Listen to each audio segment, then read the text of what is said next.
आज का टॉपिक है electric field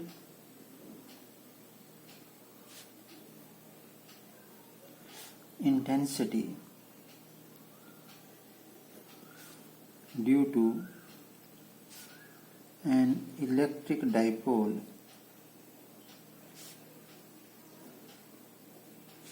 at a point on equatorial line.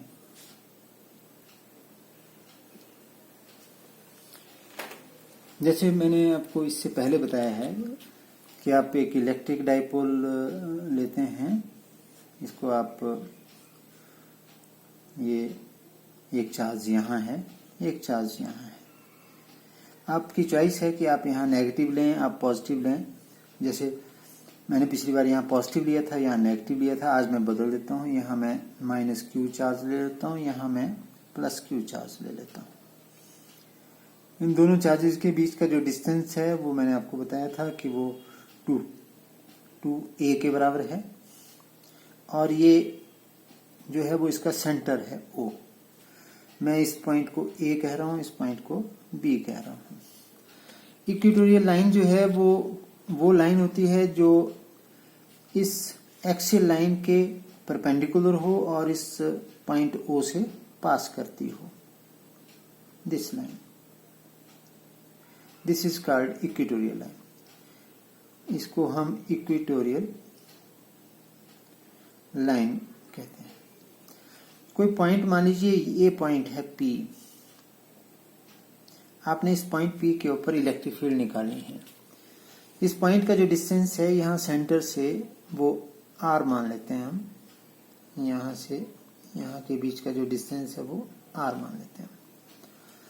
तो इस चार्ज की वजह से, ये जो चार्ज है -q, इसकी वजह से इस पॉइंट के ऊपर जो इलेक्ट्रिक फील्ड होगी उसको आपने कैलकुलेट करना है। वो इलेक्ट्रिक फील्ड हमेशा मैंने बताया नेगेटिव चार्ज के अंदर की तरफ को होती है, तो E नेगेटिव जो है वो इस तरफ को होगी। E के साथ में नेगेटिव लगाने का मतलब है कि electric field due to negative charge.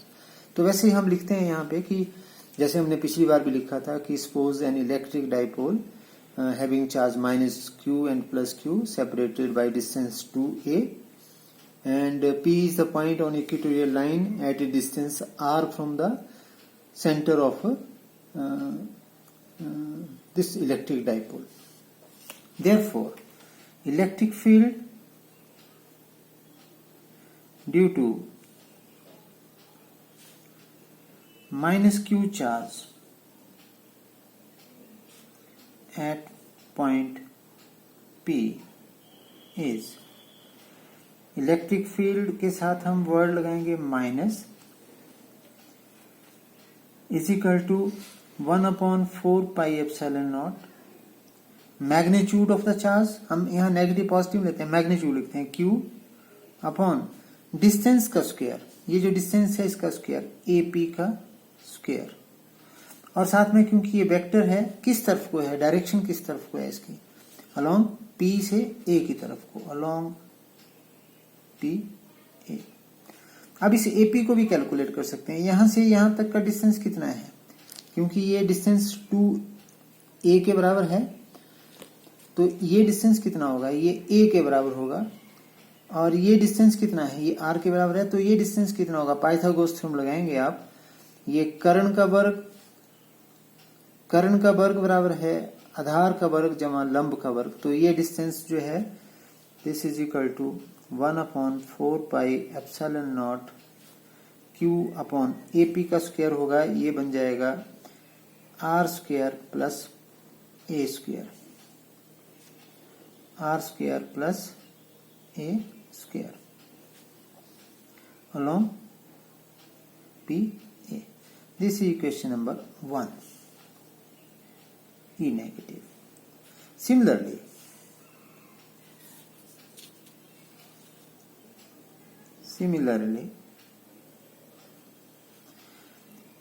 Electric field due to positive charge is equal to, positive charge की वजह से इलेक्ट्रिक फील्ड भी आप इसी तरह से कैलकुलेट कर सकते हैं।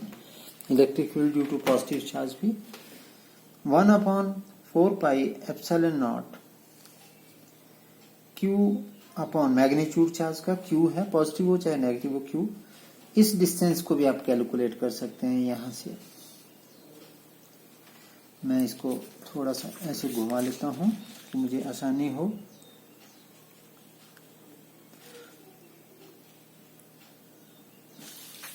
क्योंकि इलेक्ट्रिक फील्ड यहाँ पॉजिटिव चार्ज है, इलेक्ट्रिक फील्ड पॉजिटिव चार्ज से बाहर की तरफ को होती है, तो ये इस तरफ को होगी ई पॉजिटिव। और ये डिस्टेंस भी कितना होगा जितना ये है, ये भी आधार है, ये लंब है, तो आधार और लंब का वर्ग जो है वो इसके बराबर कर्ण के बराबर आएगा, तो ये भी R square plus A square. लेकिन किस तरफ को होगा, along B P, along B P. This is question number 2। तो टोटल इलेक्ट्रिक फील्ड कितनी होगी, देयरफॉर टोटल इलेक्ट्रिक फील्ड, इसको सिंपल सा है, हमारे पास दो चार्ज है, इसकी वजह से इलेक्ट्रिक फील्ड निकाली, यहाँ पे इसकी वजह से निकाली, उनका सम करना है। Total electric field at point P is E is equal to E negative का negative vector plus E positive charge की वजह से इलेक्ट्रिक फील्ड, इन दोनों का। क्योंकि इनको हम डायरेक्ट ऐसे नहीं जोड़ सकते, क्योंकि E नेगेटिव इस तरफ को है, E पॉजिटिव इस तरफ का, तो दोनों को एक साथ नहीं जोड़ सकते। इसके लिए हम क्या करते हैं कि एक पैरेललोग्राम को कंप्लीट करते हैं, और पैरेललोग्राम कंप्लीट हो गई। पैरेललोग्राम में एक वेक्टर इस तरफ को है, दूसरा वेक्टर इस तरफ को है। जैसे आप पैरेललोग्राम लॉ आपने पढ़ा है, मैं यहाँ पे थोड़ा सा फिर से आपको बता देता हूँ कि if two vectors are represented by two sides of the parallelogram, एक वेक्टर ए इस तरफ को है, वेक्टर बी इस तरफ को है, then their resultant is represented by the diagonal of the parallelogram. ये रिजल्टेंट होगा, दो वेक्टर के बीच में एंगल थीटा है, तो रिजल्टेंट जो है उसको हम लिखते हैं अंडर रूट पहले वेक्टर का मैग्नीट्यूड का स्क्वायर जमा दूसरे वेक्टर के मैग्नीट्यूड का स्क्वायर जमा 2ab, इन दोनों के बीच में एंगल कॉस थीटा। इस तरह से आप ऐसे ही आप यहाँ पर भी अप्लाई करेंगे। इसी तरह से आप इसी टेक्निक को, ये जो आपके पास वेक्टर एडिशन का जो मेथड है पैरेललोग्राम का, इसी को आप यहाँ पर भी अप्लाई करेंगे। एक वेक्टर इस तरफ को है, दूसरा वेक्टर इस तरफ को है, ये एंगल, यदि ये एंगल थीटा हो तो ये एंगल भी थीटा होगा, ये भी थीटा होगा, तो टोटल कितना बन गया, ये 2 थीटा एंगल बन गया। कितना एंगल बन गया, 2 थीटा। तो आप लगाइए पैरेललोग्राम लॉ लगाएंगे, तो E is equal to under root पहले वेक्टर का स्क्वायर, E वेक्टर का स्क्वायर प्लस दूसरे का पॉजिटिव चार्ज की वजह से इलेक्ट्रिक फील्ड है उसका स्क्वायर प्लस 2 नेगेटिव चार्ज की वजह से इलेक्ट्रिक फील्ड, पॉजिटिव चार्ज की वजह से इलेक्ट्रिक फील्ड, और कॉस ऑफ जो एंगल इनके बीच में, एंगल इनके बीच में है 2 थीटा। तो E इज इक्वल टू, क्योंकि यहां पे एज आप देख सकें कि E नेगेटिव हो चाहे E पॉजिटिव हो, चाहे E नेगेटिव हो चाहे E पॉजिटिव हो, इक्वेशन 1 और 2 में देखें तो इनके जो मैग्नीट्यूड हैं वो बराबर हैं। जैसे 1/4 pi epsilon not Q upon R square plus C square, यहां पर भी इतना ही मैग्नीट्यूड बराबर है। तो हम E नेगेटिव को हम E पॉजिटिव के साथ रिप्लेस कर सकते हैं, तो E नेगेटिव की जगह हम क्या लिख सकते हैं, E पॉजिटिव भी लिख सकते हैं। Therefore E is equal to, E negative की जगह भी हमने E पॉजिटिव लिख दिया, E पॉजिटिव का स्क्वायर प्लस E पॉजिटिव का स्क्वायर प्लस 2 E नेगेटिव की जगह भी E पॉजिटिव, क्योंकि E नेगेटिव और E पॉजिटिव की वैल्यू बराबर है मैग्नीट्यूड में, सिर्फ डायरेक्शन अलग है। E positive cos of 2 theta under root whole under root. तो E is equal to E positive square plus E positive square कितना बन गया 2E पॉजिटिव स्क्वायर प्लस ये भी कितना बन गया 2E पॉजिटिव स्क्वायर और इधर क्या रह गया cos of 2 theta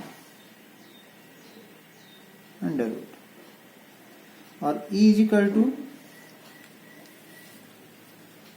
2E positive square common आ गया यहां से, यहां क्या रह गया 1 प्लस यहां से भी ये कॉमन आ गया तो यहां पे क्या रह गया cos of 2 theta under root. अब आपने ट्रिग्नोमेट्री में पढ़ा हुआ है कि cos 2 थीटा जो है वो कितना होता है 1 माइनस 2 cos स्क्वायर थीटा कितना होता है 1 minus cos 2 square theta. cos of 2 theta is equal to हम इसकी जगह पे ये भी लिख सकते हैं 1 माइनस, तो हमारे पास क्या बन गया इसकी जगह ये नहीं 2 cos स्क्वायर थीटा माइनस 1 लिख सकते हैं इसको। तो फिर इस 1 को इधर ले आइए आप, तो ये बन जाएगा इधर जब आएगा तो प्लस का बन जाएगा 1 प्लस cos ऑफ 2 थीटा किसके बराबर हो गया 2 cos स्क्वायर थीटा के बराबर हो गया। तो आप इसको यहां ले आइए तो E इज इक्वल टू ये हम डायरेक्ट भी कर सकते हैं, मैं आपको अंडरस्टैंडिंग करने के लिए रफ वर्क बता रहा हूं 2E पॉजिटिव का स्क्वायर और इसकी जगह क्या लिख सकते हैं हम 2 cos स्क्वायर थीटा।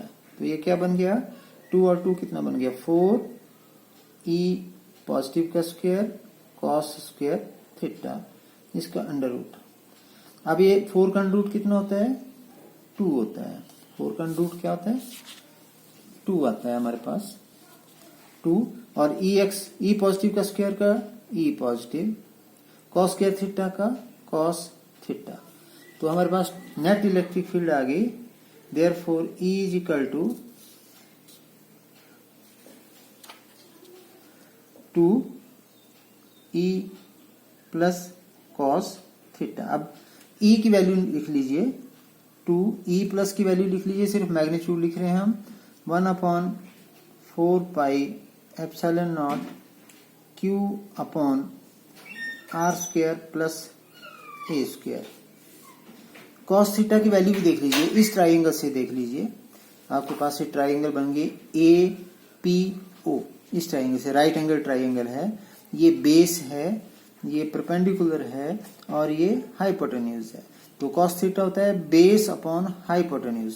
बेस हो गया हमारे पास, ये यहां से यहां का डिस्टेंस कितना है क्योंकि ये सारा तो 2a है तो ये कितना हो गया a और हाइपोटेन्यूज कितना है r square plus a square, इसका अंडर रूट है, ये इसका अंडर रूट है, रिमेम्बर ये अंडर रूट है यहाँ पे। तो हमारे पास ये बन गया cos थीटा की जगह क्या लिख सकते हैं हम गुणा बेस कितना है a अपॉन हाइपोटेन्यूज कितना है r square plus a square का अंडर रूट। तो आप इसको भी फर्दर सिंप्लीफाई कर सकते हैं, यहाँ 2 है, यहाँ Q है, यहाँ A है, तो मैंने ऊपर लिख दिया Q into 2A upon 4 pi epsilon not तो है ही एज सच, यहाँ r square plus a square की पावर कितनी है 1, यहाँ r square plus a square की पावर कितनी है आधी, अंडर रूट है, तो 1 और आधी कितनी होगी 1.5 को आप लिख सकते हैं r square plus a square, 1.5 का मतलब होता है 3/2, 1 पूरी और आधी 3/2, ठीक है। तो इसको आप पावर्स को आप कंबाइन कर सकते हैं। तो ये अभी तक हमारे पास इतना आ गया, तो मैं नेक्स्ट पेज के ऊपर इसको कर रहा हूं, फिर से लिख रहा हूं therefore electric field at point P on equatorial line is equal to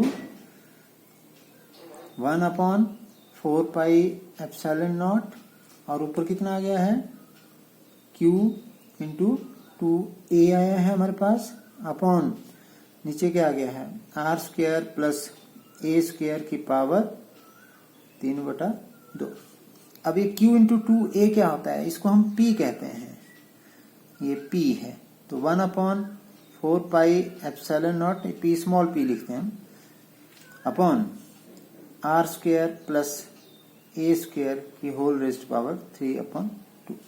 therefore electric field on equatorial line, EQUI मैंने शॉर्ट में लिखा, electric field on equatorial line is equal to 1/4 pi epsilon naught P upon R square plus A square whole raised power 3/2।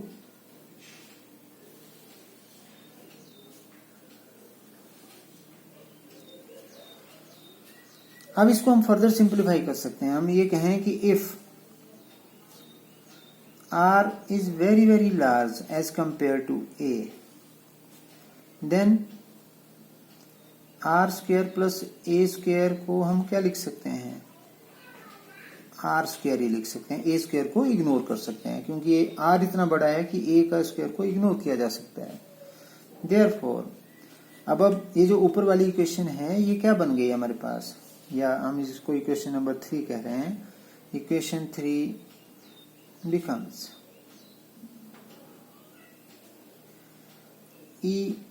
Equatorial line पे electric field on equatorial line is equal to 1/4 pi epsilon naught P upon, इस R square plus A square की जगह क्या लिख सकते हैं हम, सिर्फ R स्क्वायर, और बाहर पावर कितनी रह गई 3/2, तो इस 2 से ये 2 कट जाएगी, तो कितनी आ गई हमारे पास 1/4 pi epsilon naught P upon R की पावर 3।